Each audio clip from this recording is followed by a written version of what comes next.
What's up guys, my name is Ace, and today we're finally going to be having a very deep look at the best underbarrel foregrips that you can use in Modern Warfare 2 for recoil specifically. Since there are just so many different grips that do so many different things, I want to focus on recoil first because that's primarily what people use underbarrel grips for, and in the future I may do a video for like the best hipfire grips for instance, but today it's all about recoil.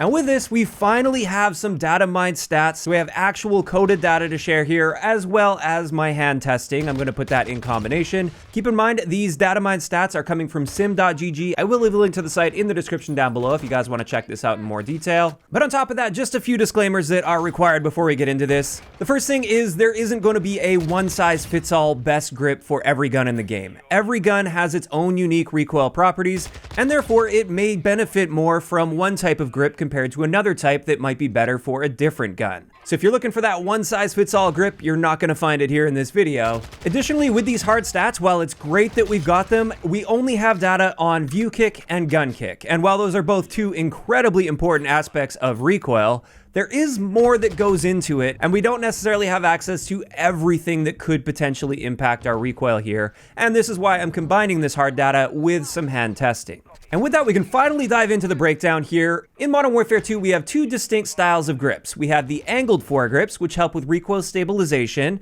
and just to recap, that tends to help with the side-to-side bounce or the deviation from the recoil path. Whereas with the vertical foregrips, these ones help with recoil steadiness, as it's stated in the game, and this seems to be much more the total magnitude of the path itself, rather than the side-to-side bounce off of the path. So we are going to be looking at them separately, and we're going to start this off with the angled foregrips. And with these, there are four distinct groupings when it comes to angled foregrips that impact our recoil. And this is based on their effect on our view kick and gun kick, as well as our aim down sight time. And the way I laid it out here is we have our tier 1 angled grips for recoil. This includes the Edge 47, the FTAC Ripper 56, and the Demo Firm Grip. These ones all add 40 milliseconds to our aim down sight time, and they all improve our view kick as well as our gun kick by 4%. Then we have tier 2, which includes the Commando Foregrip, the Demo Imp 44 Grip, and the X10 Gravedigger. These ones only add 26 milliseconds to our aim down sight time, but they're slightly worse than tier 1 when it comes to view kick and gun kick. They all help by 3% in both of these areas.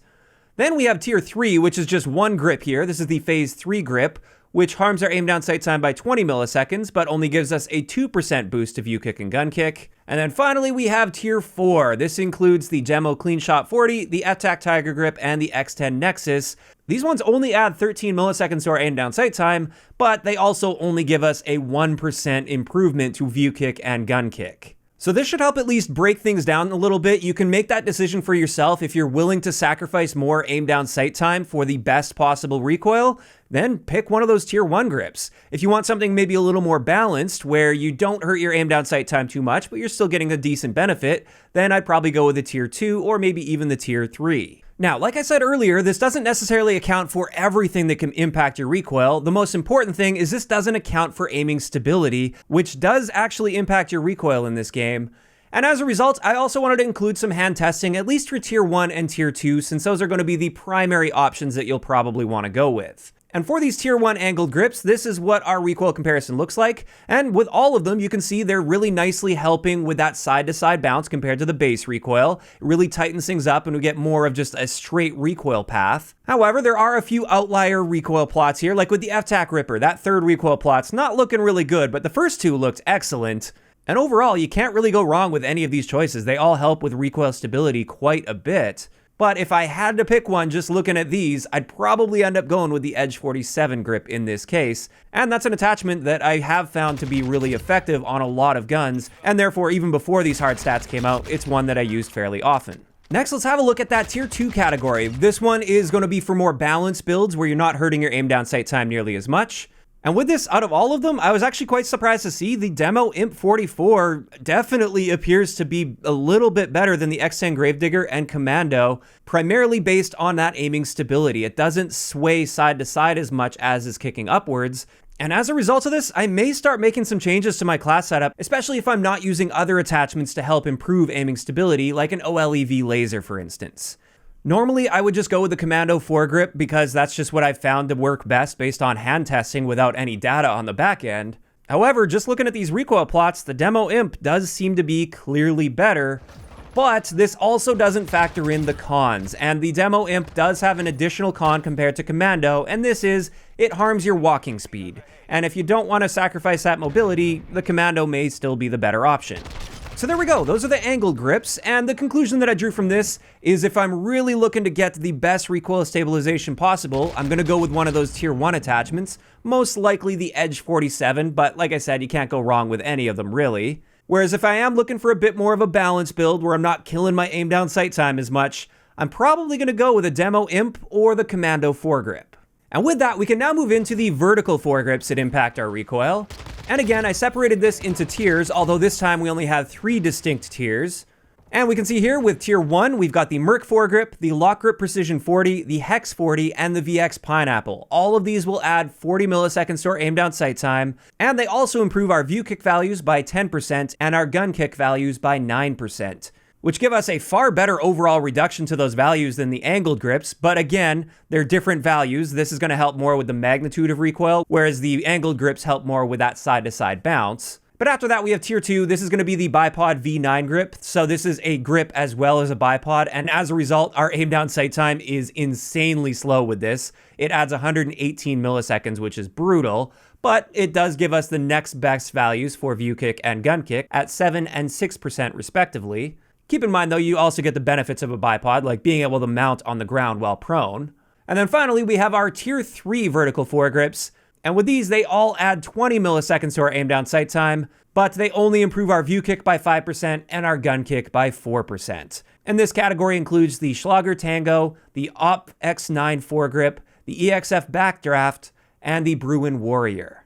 And that's it. Those are the 3 different categories of vertical grips, and I just wanted to do a comparison with the tier 1 grips here that help the most out of all of these vertical foregrips. And as we can see here with this comparison, once again, they're all very comparable when it comes to total recoil. Again, there are slight differences here that could be explained by other values like aiming stability, for instance. But overall, you really can't go wrong with any of these choices, and I'd more so base my selection with these based on any different stats that they have, like how much they impact our hip fire or our mobility, for instance. They do have slightly different pros and cons when it comes to things outside of recoil, and that's really what would be the decision maker between these. If I'm just looking for recoil control, any one of these are going to be a good option. It is worth noting the only one of these that doesn't harm our mobility, though, is the Lock Grip Precision 40, so I may start including that a little bit more, especially for my more aggressive class setups if I am using a vertical foregrip. But this one also doesn't appear to help our hip fire as much as the other choices, so if I want better hip fire, I'm probably going to go with something that isn't the Lock Grip Precision. And with that, that's going to wrap it up for everything I wanted to share in this video. Hopefully this was able to provide a better understanding of how these underbarrel grips operate. I know it helped me a lot going through this and learning about each of these attachments and how they effectively just group up. Many of them are nearly identical to each other, and you really can't go wrong in either way, but you do want to be able to know the distinction between that like tier 1, tier 2, tier 3, etc. when it comes to how they impact your recoil as well as your aim down sight speed. Now you may be wondering, what about all these other underbarrel grips that I didn't mention in today's video? And with all of these, none of them impact our recoil at all, so they just didn't fit within the scope of this video. Like I said, I may do another video in the future talking about some of the other benefits and maybe the best grips for like hip fire accuracy, for instance. But today, I just wanted to focus on the recoil element, so that's why I didn't include these. And also, of course, there are some guns that have their own unique underbarrel grip attachments, but again, that just doesn't fit within the scope of this video. This is meant to be more of a general video that's going to apply to at least nearly all of the guns in the game. And with that, I'd love to hear from you guys in the comment section down below. What do you think of how they've organized and bundled these attachments now that we have access to the actual hard data? Do you like the fact that there are different groupings where they perform basically exactly the same when it comes to recoil, but then they maybe have some minor differences elsewhere like hip fire or idle sway? And also, will you be making any changes to your class setups based on the information that you've learned today? Just let me know down below. If you enjoyed the video, a like rating is always appreciated, and don't forget to subscribe for more if you haven't already. I'll talk to you guys next time.